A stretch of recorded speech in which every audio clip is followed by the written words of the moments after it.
Well, hello, Blue Marble Riders. Happy 2026. It's been quite a long time. I have been traveling, been away, but I haven't been idle. I have been collecting more parts for the W, and I'm finally getting started on the Renault. First thing I've been doing is looking at the clutch. The clutch needs new discs, need replacing. Of course, you've got to get gaskets for that as well. Gaskets have all arrived. There they are, all sorts of different gaskets there. God, perhaps one day I'll tell you about my Hagon shocks and security at airports. A bunch of stuff has come. I brought them back from England, some of them are posted, delivered here. I've got parts up the yin yang.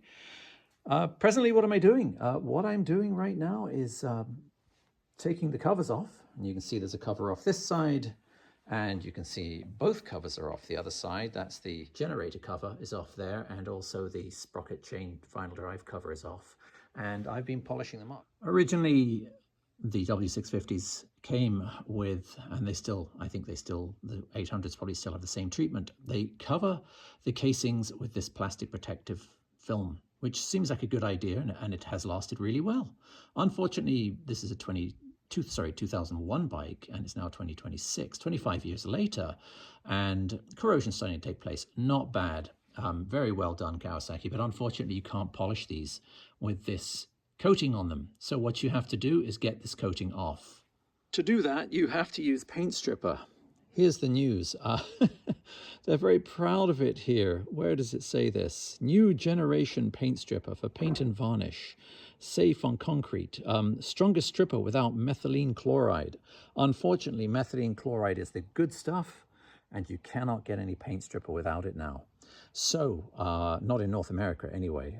So you have to go with this stuff, which is a little more than nail polish remover as far as I can tell. It's not even got any of the good stuff in it. I tried getting that plastic coating off my casings with this stuff, and this is about as strong as you can get. You can try any other brand, you will find that they all don't contain methylene chloride. You cannot get it in any product unless you go to Lordco and tell them you are a professional automotive painter. And I guess that's an option, but I didn't do it. I stayed with this stuff, painted it on 1/8 of an inch thick as they tell you to, waited 45 minutes, and well, that plastic stuff just didn't come off. Okay, so what do? You take a plastic bag, you cover your part with paint stripper, literally cover it 1/8 of an inch thick, slob it on, make sure it's good and cold, put it in the fridge, okay, or if it's a nice cool day, so that it doesn't run. Slop it all on, and then encase it in polythene and leave it for 24 hours.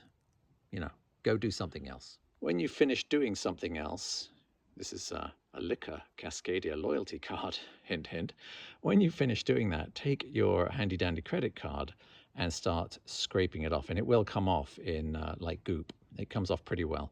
But you won't get all of it off. There'll be some particularly stubborn parts on the W650, getting that plastic off that stays on. What to do then? Okay, well, you could recoat it and wait another 24 hours, but pretty well, you're only going to get 50% of that stuff off, and it's going to be, you know, diminishing returns. We don't have time to burn here, so let's speed it up. To speed it up, you're going to use a bench grinder and what's called a coarse polishing pad. Okay, it's not actually that coarse, it's a little furry, but it's quite spiky. And you are going to use some Tripoli brown, okay, polishing compound. This is actually what gets it off. This, if you have no compound on it, will not get the plastic off. Okay, it'll sort of melt it, but the Tripoli will get it off. You put it on, don't press too hard, and work it. You don't want to press in one point and dull the surface in that point, because you're going to have to get it back with other sequential softer discs and softer compounds. So you just press as hard as you need, don't force it, let the grinder do the work. The previous pad was a rough pad. This is an ultra coarse pad. I'll use this as well if there are some areas which have scratches on them and you want to get rid of those scratches and buff them out. Once you do that, you would go onto a regular coarse pad, okay, still using, well, you would be using brown Tripoli with this. You would transfer over to white with this one, okay? And you can buff with white on this one. And then finally, I haven't gone that far. I've then gone to white with this this pad here, which is the Nexx smoothest. And I would use white on this one. Okay, you can go blue or green if you want, or even rouge, which is a jeweler's paste, if you want to use a very soft pad. But I decided this really didn't make much difference, so I didn't go there. And what does it end up looking like? Well, this is the present half finished one, and it's not anywhere. I've just done the rough, and I haven't even done any of this yet. But I'm just getting that plastic off it right now on the edges and the areas where it did this strip. It didn't take it off. But once you've done the other pads and you've gone up through white, brown, and then white, you'll end up with this. And it looks remarkably gorgeous. I did metal polish them as well afterwards, just with hand, to protect them. And that's something you'll have to do. Once you've taken that plastic stripper off, you will have to wash and protect once in a while. But you know what? I think it's worth it when you see how bright and beautiful they are. So yeah, working on this one. Okay, some 3 hours later, it's sort of up to spec. They're all just done to white paste. I'll probably go even crazier than that once the bike's nearly finished, but seeing as we'll be shifting the bike around, taking these things on and off, there's no point in going crazy with them. Next, you'll need saran wrap if you want to do a part that won't come off the bike, such as this. Well, it will come off, but I'm not going to go through the rigmarole of taking it off just to polish one piece, because in order to get this off, you have to remove the whole top end, the camshaft, all the bevel drive gears at the top, this, then that, pull it out, and then you can get this off. So I'm not going to do that. What I'm going to do, because the bevel drive hardly needs any tuning at all, so what I'm going to do is I am going to tape around here. So, okay, we're going to put some paint stripper on that and wrap that in saran wrap, or what do you call it, plastic wrap, film stuff, whatever, and leave that 24 hours. Don't breathe that stuff in, it's really bad for you. Wear gloves, and probably a face shield too.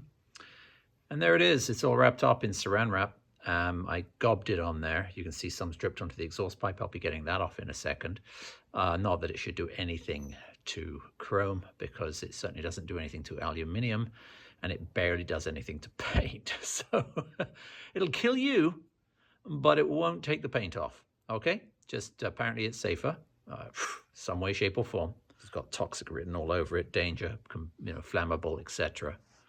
All right, I think it's time for me to go. This one's playing up. Time for me to go, isn't it? You lost your stick? Yeah. All right. Bye. See, bye. Once again, thanks for watching, everyone.